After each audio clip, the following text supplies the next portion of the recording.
Hello, everybody. This is Frank with Iron Age News. It is Saturday, November 1st, 1:13 p.m. And let's hope they're looting all the Walmarts. Otherwise, it's been a big waste of a day. But on the 5th of the month, expect socialist forces to surround the capital of the United States and force Donald Trump from his perch. That's what they're also telling you. What I was sick of hearing for the last 3 days, I'm sure you are. That's why I'm bringing it up. So when you can tell all your poor friends what's been going on, how everyone is going to die. Do you know how many days it takes to die from lack of food? Well, you won't find out because of SNAP benefits. All right. So we're going to give you a very simple survival guide on how to survive without SNAP benefits. Okay, it's crazy because not everybody used to get them. And now some people get a whole hell of a lot of them, and it is just an addiction in some places. So we're going to talk about a real problem and a real solution. And this question is on a lot of people's minds, which is what can a family do to get food if their SNAP benefits stop or get cut? And we're going to use very simple language because it's a very simple issue.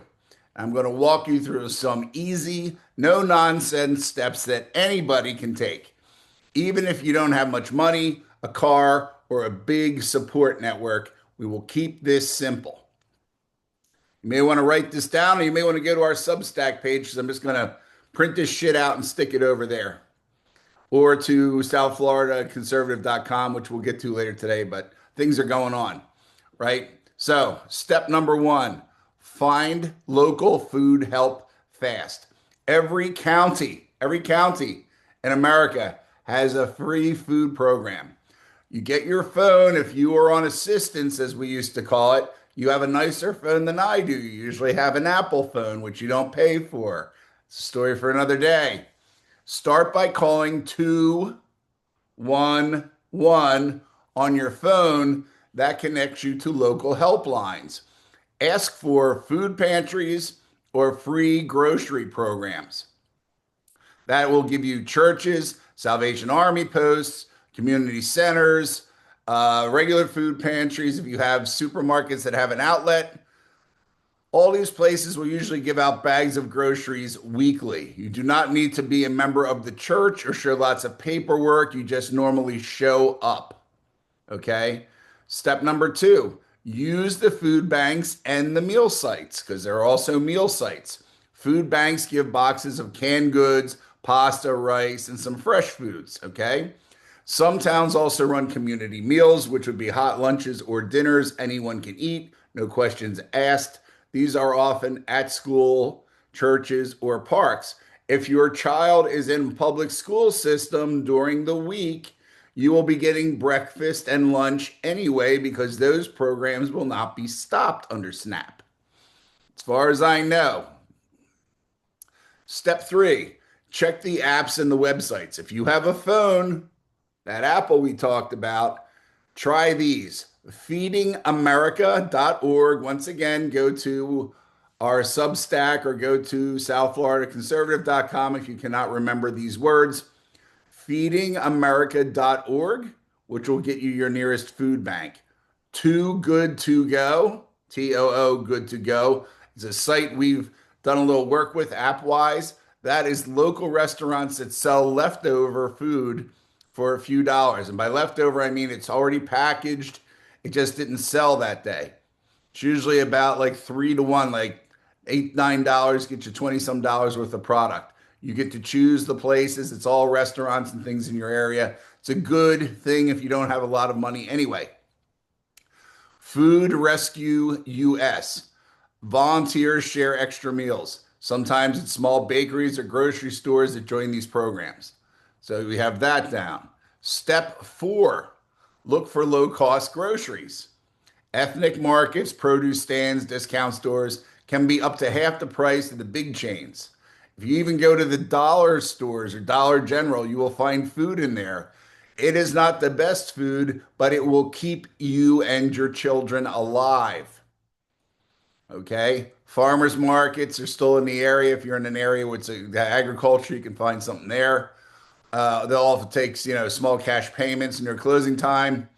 Sellers lower prices to clear stock. You can also split big bags of food with neighbors if you're in an area that is depressed financially. Maybe you should talk to some of your neighbors. A lot of these places sell the Indian stores and some of this South American places have 50-pound bags of dry beans, 50-pound bags of rice, things like that. Beggars can't be choosers, people. If you're going to try to survive, these are the things you're going to need to do until your SNAP benefits turn back on and you'll be back to normal. This isn't going to be forever. Everyone makes it sound like it's going to be forever. At some point, Democrats are going to have to cave in. Step five, grow or catch some food. Yes, even if you have a little space or a few pots, urban gardening is a real thing. Some towns have community gardens. If you help out, they will give you some of that food. And if you are an aquatic motherfucker and you live near water, you can get a basic fishing license cheap, unless in our area you use just a regular pole with no tackle on it, you can fish for free. So you can also follow this. This is also important for people in this day and age. Buy or get donated ingredients that last: beans, rice, oats, eggs, peanut butter, flour. Boil, bake, or freeze leftovers so nothing goes to waste. If you get on one of these apps and they give you a rotisserie chicken, you can freeze a rotisserie chicken. Go on with your phone that you're not paying for and just put in whatever the food is and can I freeze it? And it'll tell you that. It's amazing. It's like God's talking to you. So if you do it right, a family could eat on $10 to $20 a week with planning and teamwork. So the truth is, no one in this country is going to starve to death. SNAP helps, but it's not the only lifeline. It may have developed into a lifestyle, but that doesn't mean you need to live like that, where you spend everything on steak and shrimp in the first 5 days of the month and you have nothing for later on. If you know somebody who is struggling, actually struggling, share this episode and remember you are not alone. Call one of these services, get involved with these food banks. A lot of these places, even with the meals, they'll say, "Hey, can you volunteer a little bit and work?" Any asshole who's been to a jail knows you want to work in the kitchen, right? You want to work in the kitchen. You get working in the kitchen, you're always going to get fed. So, and those of you who have children, same thing. If you are not on programs at your public school, find out what you would have to do if you do not have the money. The money is out there. We are spending it anyway. Take advantage of it before someone who shouldn't be taking advantage of it does. And that's all we have for this. Any questions, comments, as always, contact us and we will get back to you as soon as possible. Have a good Saturday. Today's the Day of the Dead. Get out there with your makeup on. Goodbye.